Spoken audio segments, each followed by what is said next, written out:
Okay, let's do this one last time. My name is Wade Wilson. I was bitten by a radioactive tumor, and for the past 5 years, I've been YouTube's one and only, sort of, Deadpool. I'm pretty sure you know the rest. I've had 2 great movies, 1 mediocre cash grab, and everyone from critics to audience members to Betty White pretty much love me. Well, almost everyone. This complete and utter hack who doesn't even know how to watch movies properly had the audacity to give me a 4 out of 5. A 4 out of 5! That's like a 2 out of 5 in internet terms. And to top it all off, when I went to confront him about it, this motherfucker banished me to the bottom of the toy chest.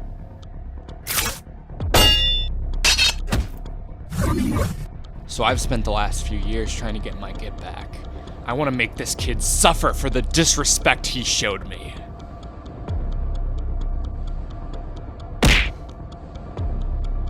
And what happens next? Well, you're all about to find out. And so are you, James.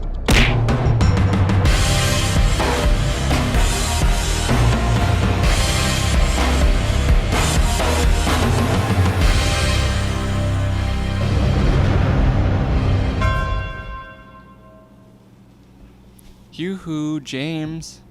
Wake up, Sleeping Beauty. It's time for me to take you to school. I said wake up, you piece of shit! Ah, there we go. Welcome back to us, James. What's that? I can't hear you with this big, throbbing karma in your mouth, bitch! Okay, no, seriously, for real this time. I can't understand what you're saying. Oh, I'm sorry. Jesus Christ. Good to see you again, buddy. And good on you for finally moving out of the Florida swamp. I gotta say, the air here is much cooler and less homophobic. What the fuck are you doing here? How did you even find me? Wow, you really don't pay attention to your main channel anymore, do you? Look, I'm trying, alright? The reviews keep me really busy.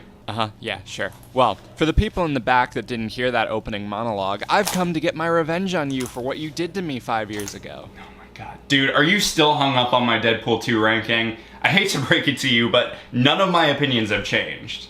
Oh, trust me, brother. This stopped being about the movie after you sent me on a one-way, unsolicited trip to Legoland. This shit's as personal now. Alright, I guess we better not waste any time. Show me what you got.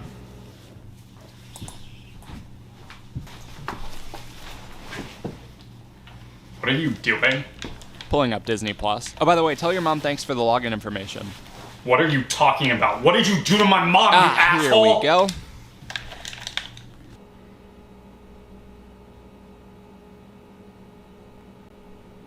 Really? This is it? You murdered all my loved ones and came over here to find me just to get me to watch Wolverine Origins? We all must suffer the penance of this film at some point. Plus, you conveniently left it out of your Wolverine video. Because I don't care. Everyone has already talked about how bad it is, and I don't really need to add fuel to that. Watch the damn movie or I'll cut your toes off. Jesus. Hey guys, JamesMCD Reviews here, and welcome to another episode of Bottom of the Bucket, the show where I take a look at the lowest rated, most hated movies and specials to determine whether or not they're entertaining, awful, or simply misunderstood. Now, earlier this week, I did my Wolverine bucket list double feature, where I took a look at the Wolverine and Logan. And in that video, I purposefully omitted covering a very infamously bad movie in the Wolverine series. But now that this morph suit wearing psychopath has kind of forced me into a corner here, I guess I have no choice but to cover it. So, today we're going to take a look at X-Men Origins Wolverine.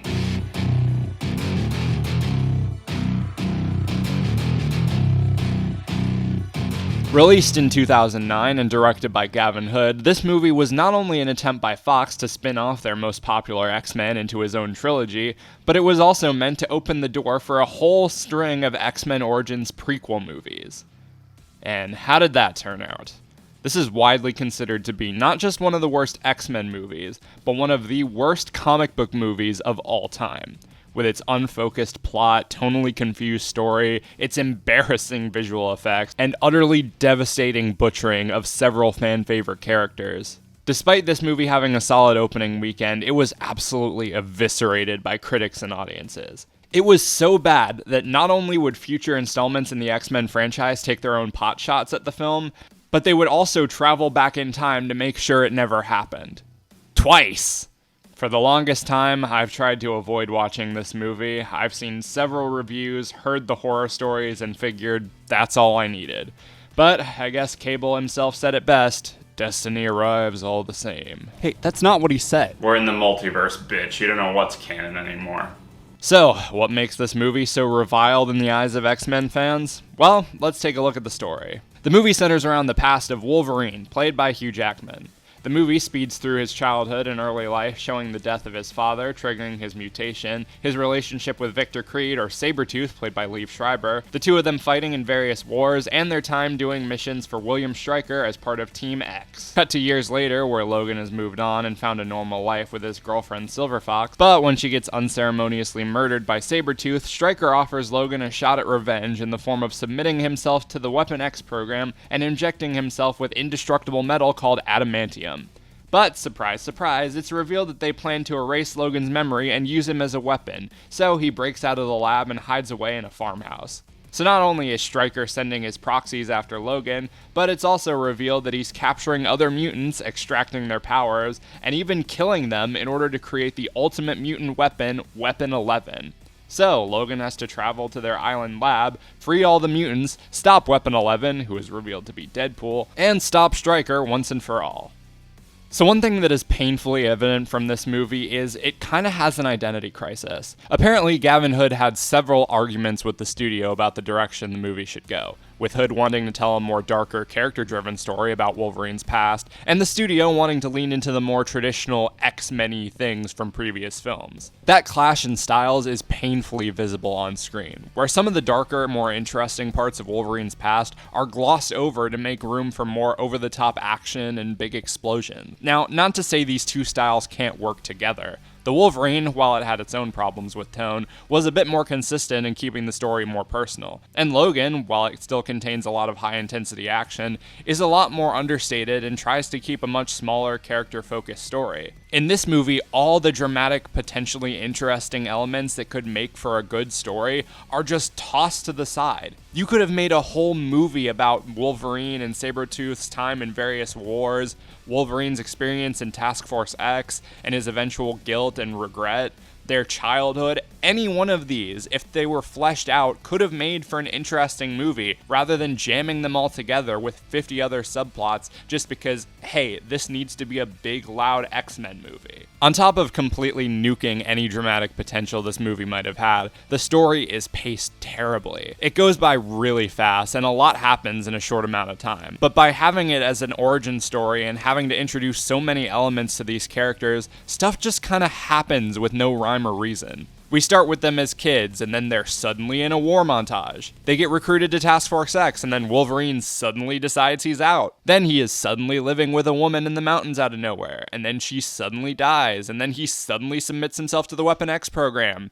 The movie gives you no time to breathe and no explanation for why any of this is happening. So yeah, the story is all over the place, not the least bit interesting, and woefully inconsistent in terms of tone and continuity, but hey, this is still an X-Men movie, and Wolverine has lent himself to some of the coolest action scenes in the series, so at least we'll have that.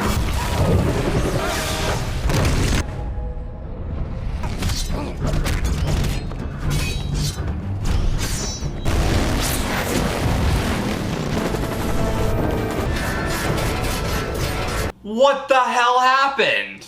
How did you manage to make the action in a Wolverine movie look this bad? Firstly, the editing is some of the worst I've ever seen. It is way too fast with far too many cuts to comprehend what is happening. In fact, here's a fun game. Watch this scene and take a shot every time a cut happens.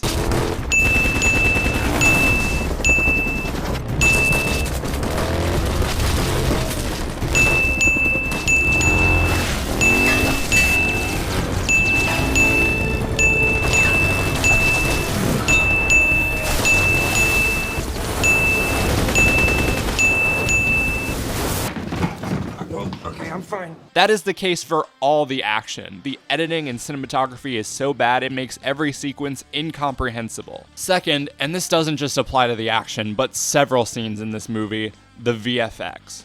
Woof. What the fuck happened between 2000 and 2009 for the VFX to look this bad?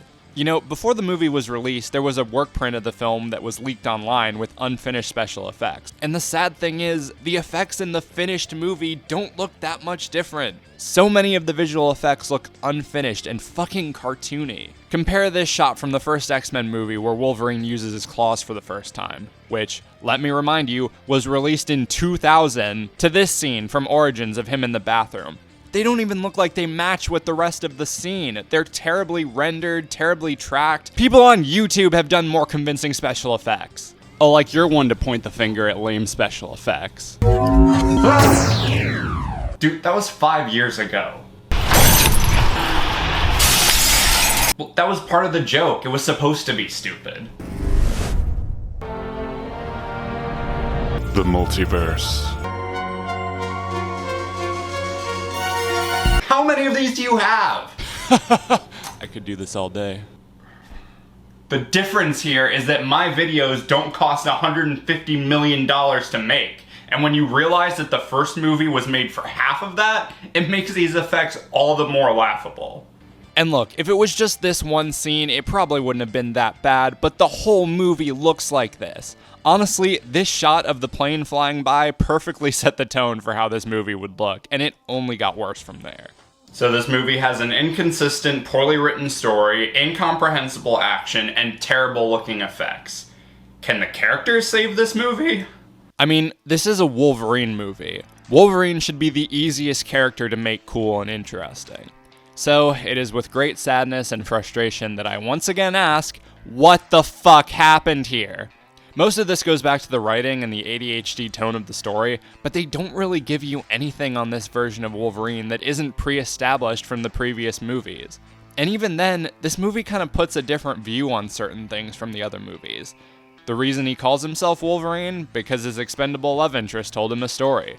Where did he get his jacket? Ma and Pa Kent gave it to him when they found him naked in their barn. But anything about his history or his motivation in this movie are barely there, if at all. We don't know what caused him and Victor to join the army. We don't really have any idea of why Logan left Task Force X, aside from he saw Victor kill people. We don't know how he and his expendable love interest met. The movie gives us nothing to work with, and it makes this version of Wolverine feel like a blank slate with nothing interesting added. On top of doing nothing to develop Wolverine in this movie, they don't really develop any of Wolverine's personal relationships beyond the bare basics. Him and Victor being brothers, which by the way isn't even a thing in the comics, doesn't really matter because their connection is so forced and rushed. His expendable love interest is only there to be an expendable love interest, something to offer him a vague sense of peace and happiness so that when she inevitably dies, you feel sorry for Logan and get behind his quest for revenge. Except you don't, because they have no chemistry and not enough character to make you feel anything for her. And then they force in an out-of-nowhere twist that she was working with the villain that seems needlessly tacked on and nonsensical, and then they just walk back on it anyway, so what was even the point? Even his relationship with Stryker. In X2, they hinted a deeper history between them and allude to all this terrible stuff they did. But in this movie, they keep it just as vague as it was before. The rest of the characters are butchered pretty bad as well. A lot of them don't really get any time to make an impact because they add in too fucking many. Originally, a lot of the characters in that task force and some of the X-Men characters who show up later weren't even supposed to be in the movie. But my guess is Fox wanted to go the BVS route, setting up 11 future movies instead of making one decent movie.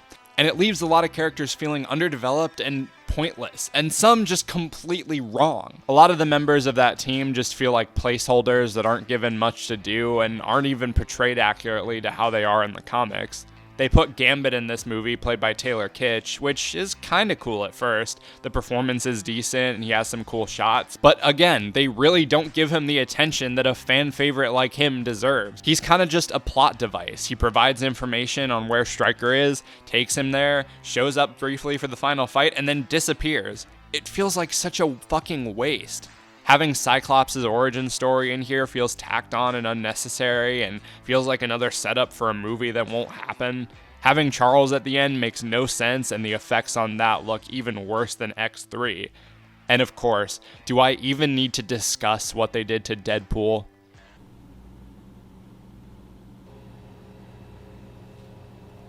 That wasn't a rhetorical question. You serious?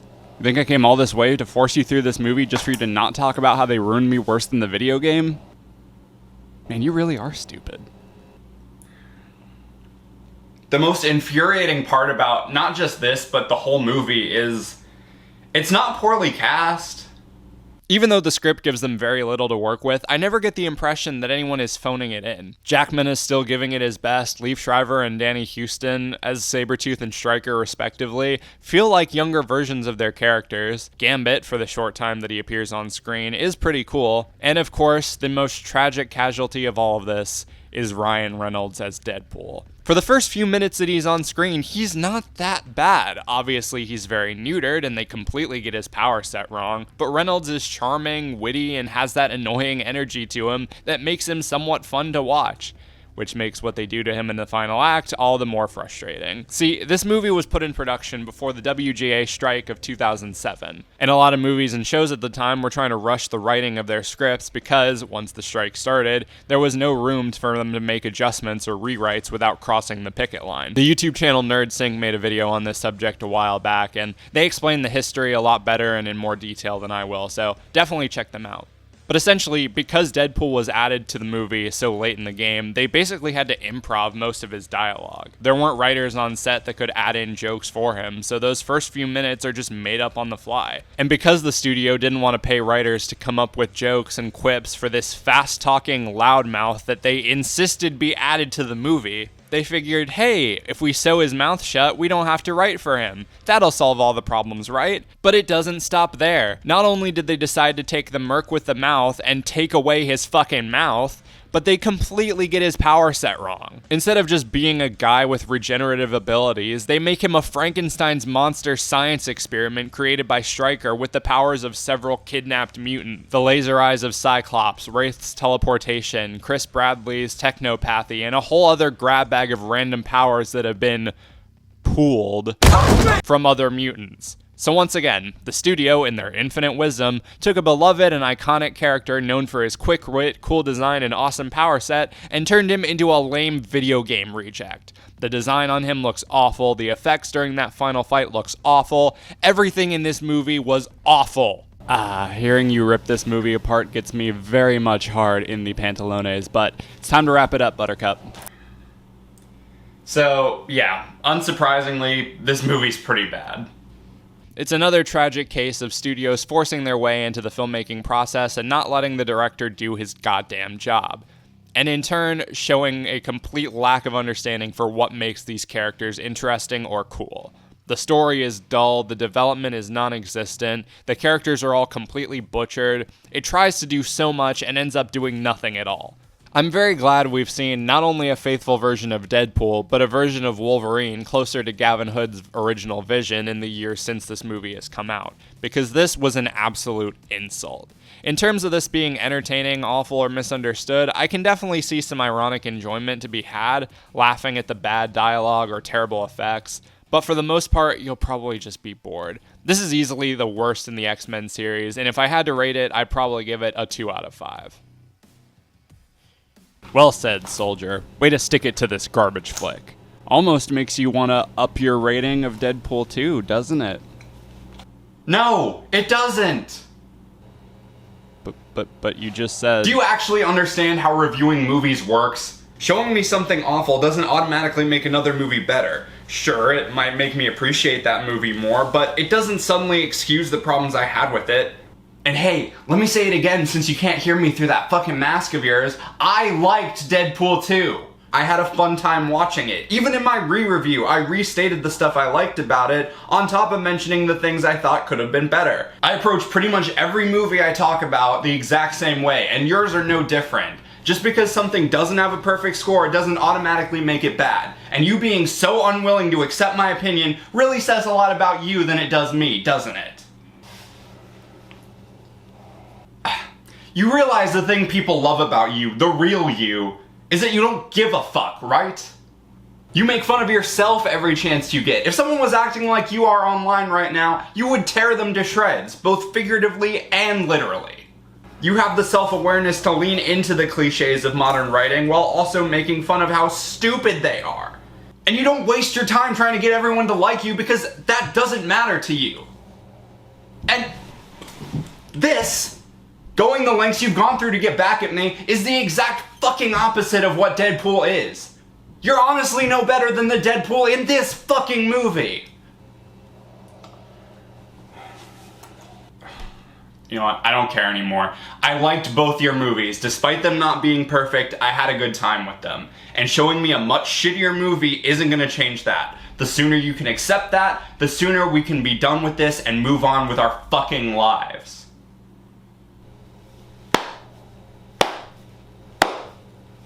Wow, dude. That was truly some Doug Walker, Gavin J. Knopp levels of pretentiousness. But you know, you are right about one thing. I'm going to tear you to fucking shreds. Any last words before I sodomize your damn brain? You wanna get nuts? Come on, let's get nuts. Really? An 89 Batman reference? 26K for film school and that's the best you could come up with?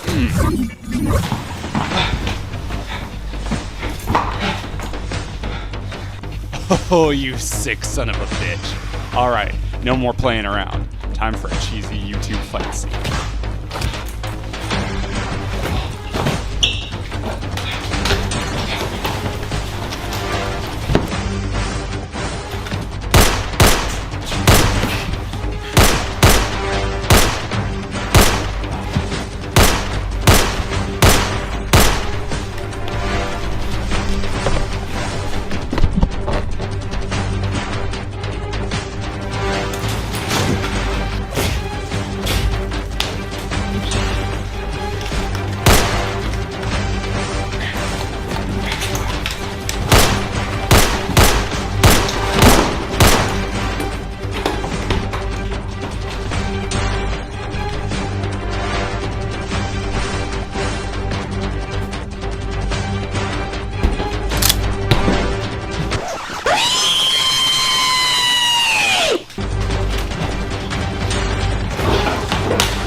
Wow. Just like that, it's over, huh? I guess this is how the Coyote would feel if that movie ever got released. Now I just gotta figure out what to do with this channel. Ooh, maybe I can finally live out my dream of stealing TikToks for a living. Maybe then you'd finally reach 1,000 subscribers.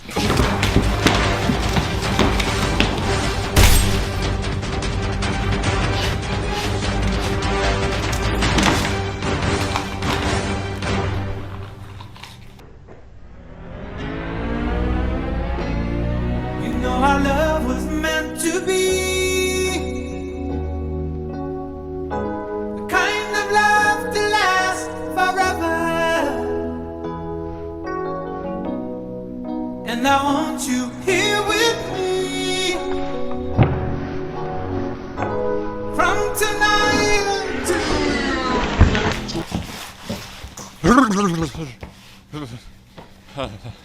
How did you do that? Psychomania, bitch. For fuck's sake, why does your channel lore have to be so stupid?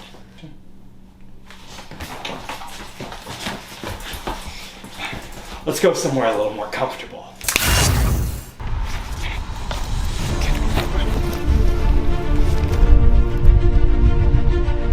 Finally. Elbow room.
Dude, I am sorry, but you have got to let this go. Otherwise, it's gonna carry on forever. And this video is already long enough. Whoa. Do you see that? Yeah, right, I'm not falling for it. Serious, look. It's like a gateway to a magical kingdom of creativity and franchising opportunities. It's fucking beautiful. Wade, I don't think this is such a good idea. Oh my God. I finally got it. I've been so caught up in chasing someone else's approval that I lost sight of what I enjoy doing. You know what? Keep your opinion. I don't care anymore. I'm gonna go back to making stuff. That is great, awesome. I'm glad you came to that conclusion, but I just don't think that they're the partners you want to— Don't try and stop me. It'll only make things harder for both of us. Alright, well, if this is what you want, I can't really stop you, so good luck, man. Can't believe I'm saying this, but kinda gonna miss you, man. Feelings aren't mutual. Hey! Don't stay away for too long, alright? No promises.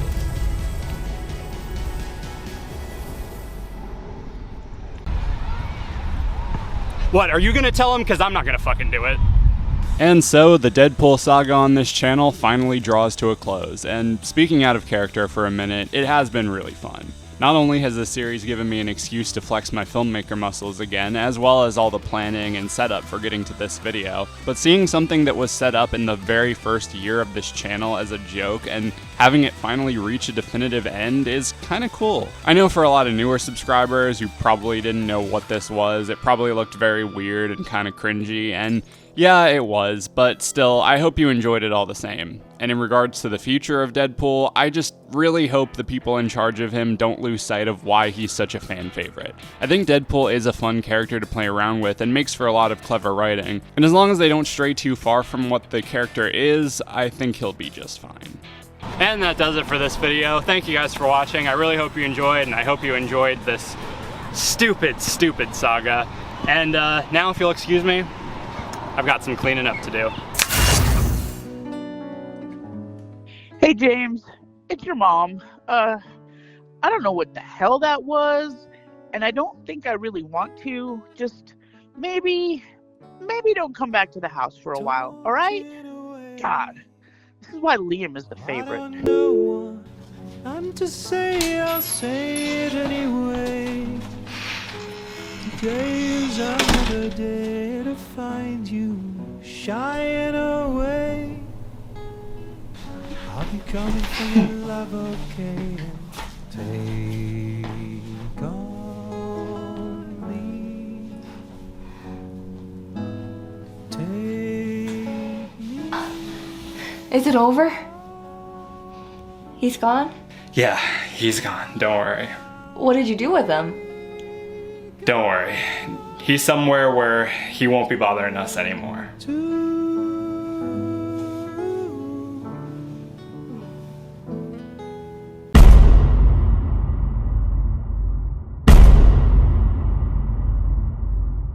Well, I mean, just shot in the dark, just sort of spitballing here, but have you ever considered maybe paying your actors fairly? You dumb son Oh of God, a I'm bitch! sorry, I'm You sorry. disrespectful I didn't mean to, son I'm of a sorry, bitch! I didn't mean it, I'm can't sorry, believe you please just said stop, that please to me, stop. you Ow, little okay, shit. that I actually could buy kinda you. tickled. I Okay, could stop, buy please. your family. Please, that doesn't, okay, I'm sorry. I'm Wade from Corey in the House, and you're watching Pornhub. Nailed it. What the fuck?